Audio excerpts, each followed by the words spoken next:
Hello, in this video I will show you how you can recover deleted pictures or videos on OPPO A5.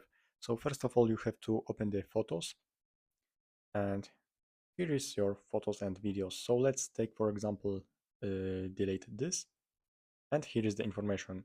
One photo will be deleted from this device. Backed up photos stay in recently deleted for 60 days. But photos that have not been backed up stay for 30 days. So delete it and now go to the albums and go to recently deleted and here you can find your deleted items.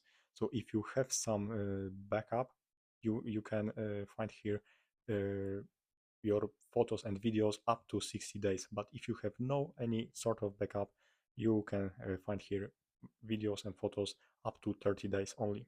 So keep that in mind. So you can basically find deleted photos in albums and recently deleted. So that's all. Thanks for watching and subscribe to this channel.